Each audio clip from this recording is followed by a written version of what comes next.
Okay, I am with Robin Rixon, and Robin is the College and Career Counselor for Russell County High School. Robin, thank you for joining us today. Can you tell us just a little bit about yourself and your role as the College and Career Counselor for Russell County High School? Yes, my name is Robin Rixon, College and Career Readiness Counselor for this is my 13th year as the CCRC for Russell County High School. Before that, I came out of the business and marketing classroom. I was in the classroom for 12 years. I have worked at Russell County High School since 2004. And before that, I was at Russellville High School for 2.5 years. Okay, so you've got quite a bit of experience in this role, and I know Yeah. you do a lot of great things. Before we get into actually what you do to support your students, tell us a little bit about the demographics of Russell County High School. Yeah, so the demographics of our school, we're just shy of 900 students. We have a 14.5% Hispanic population. We are a Title I school. We're in a rural area and we have a high rate of poverty. And 69.4% of our students are free reduced lunch, which qualifies our district for everyone in our school to get free breakfast and lunch. Okay, so you're supporting a lot of students that Mhm. maybe are first gen college or definitely maybe from low income backgrounds who maybe are Mhm. not even thinking about how they can pay for college at this point in Yeah. their career. And we know that one of the most common barriers mentioned by students and families when it comes to their ability to attend college is how are they going to pay for it? We also know that Kentucky's working very, very hard to help students go to college for little or no cost. And, we've got some amazing data that shows that we're really trending forward in that effort. But we know there's still a lot to be done to when it comes to helping students and families understand about scholarships and financial aid opportunities. So tell me a little bit about how you work to ensure students and families in your district are aware of those opportunities. So, consistent communication is extremely important. I use a variety of communication methods to try to reach as many students and parents as possible. I use the Parent Square platform, which is the communication method that our district chose to communicate with students and parents.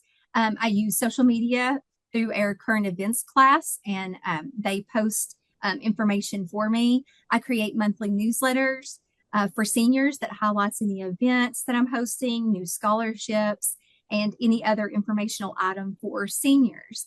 I also have a scholarship one-stop shop in my office to make it convenient for students to easily access scholarships. I even a couple weeks ago took all senior English classes on a field trip to my office to show them where things can be found, where they can find resources, such as the Kia Scholarship Book, our local scholarships, our regional and state scholarships, as well as all the other resources that they have available in my office. So sometimes just making sure that the student is comfortable enough to know where those resources are located, even though that they know where my office is, just making them, aware of the convenience of the location of the items. I think that's great. And I noticed you said you meant you utilized a lot of different communication methods, so announcing and just really newsletters and promoting. And I think Yeah. that's key because the more that those students hear about it, the more likely Yes. they are to apply. So um, kudos to you for that. In addition to scholarships, I know you do a lot to promote FAFSA completion. So tell us a little bit about the strategies that you use to increase FAFSA completion and to encourage students to, take that step and complete the FAFSA. So I host many FAFSA workshops. So I host several in the fall semester, and then I host several in the spring semester. And those are highly advertised. I send out emails, flyers, reminders via the newsletter and Parent Square. I do personal reminders to students. I have announcements over the intercom. I went to their senior English classes and promoted the FAFSA and talked to all seniors about upcoming appointments. So just getting the word out there and letting them know that is a very important step of the application process and the college process in general. I do take appointments for my FAFSA workshops, which really helps me keep things organized on FAFSA workshop day. I allow up to 10 families per 45-minute time slot to sign up. And that ensures that I have enough help at my events where it's not like a big mad rush at the beginning or middle or end. And so I make sure I have plenty of help for my FAFSA workshops. And it also keeps my workshops less crowded to ensure the privacy of the families who are in attendance. So they feel like there's not another family just sitting right on top of them that could possibly be overhearing a conversation that they might be having about their financial situation or any possible barriers that the family might have. That's And always important for sure. yes, yes. But and then also at our college application day, we really talk about the FAFSA and how, applying for college, that's one thing, but then the next step, and we just keep promoting that next step. Okay. So you mentioned that you have multiple nights, and if you have Mhm. 10 families, obviously that's not something that you could support on your own. So tell me No. a little bit about how you engage partners within your building, within your community, with higher ed, with other state organizations when it comes to supporting students in that FAFSA completion. So I partner with our youth service center. I partner with our Kia, the Kia partner, and Mackenzie is our Kia representative. I also partner with a lot of local and regional colleges and universities. So, like I said, my Kia representative is always in attendance, along with representatives from Somerset Community College, Campbellsville University, and Lindsey Wilson University. Since those are those are schools that can come to us easily. I always have a representative there from those schools. And we provide incentives for FAFSA completion, such as special drawings for students who have completed their FAFSA by a certain date. I'm constantly having our superintendent run the FAFSA completion report so we can look and see. And I'll think, oh no, that student, I know they've applied to school or I know they have an interest. Let's get them in here and talk to them about their FAFSA. So with the senior class meeting, senior survey, where you're getting the information about what the student wants to do, individual senior meetings, all of those things are ways that we try to get our students to complete that FAFSA.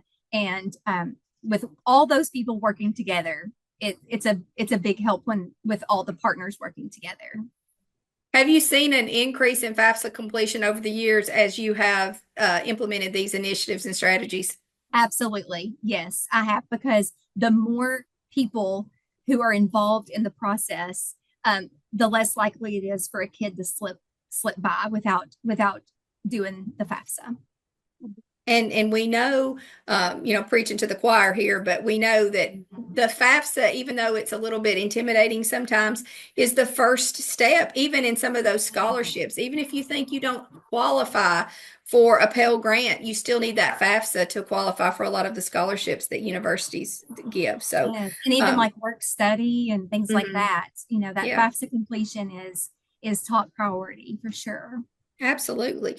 So we know that senior year is typically where the rubber meets the road when it comes to financial aid and scholarships.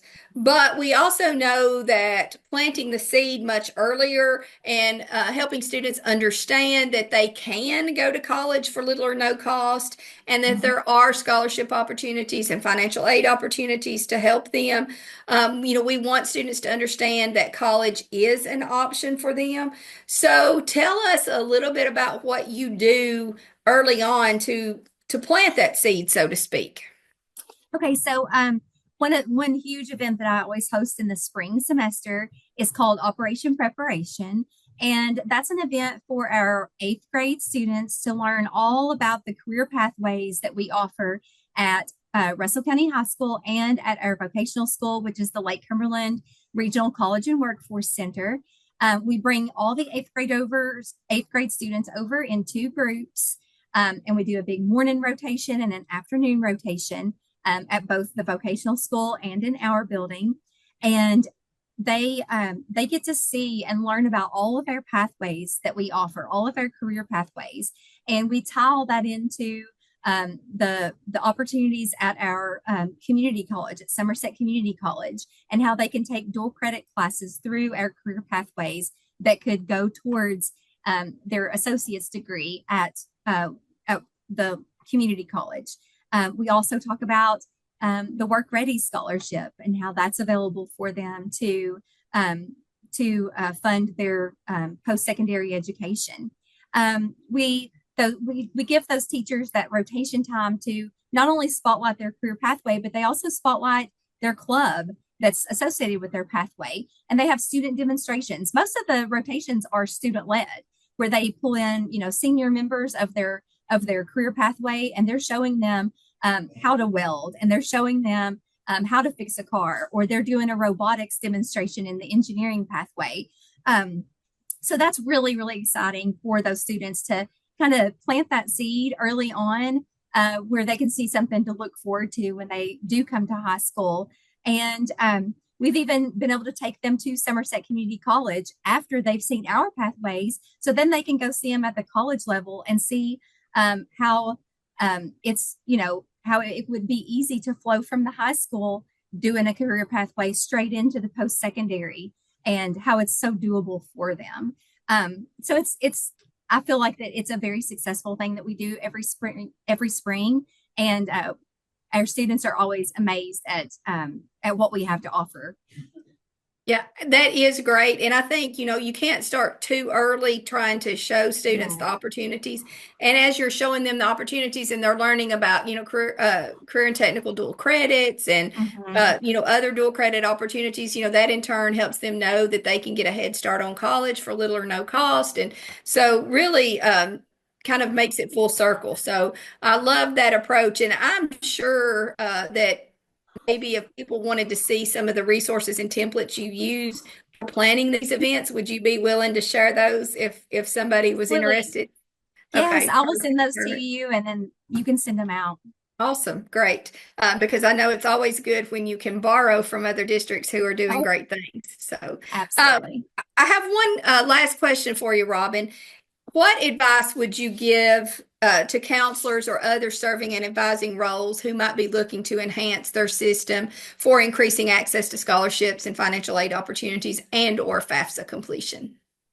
So I feel like personally, and just being consistent in your method of communication with students and their families. So, if you're going to use a platform like Parent Square, then use that the entire time. The way that I do it is I use Parent Square and email. So they're getting it. If they missed a message notification on their phone, then they could possibly see that same message or notification on their email. So being consistent, also being consistent when you're providing materials to students. Always keep things in a specific location so students aren't just guessing where they can find things. They know when they come to my office the exact location to go to have access to scholarships and financial aid resources.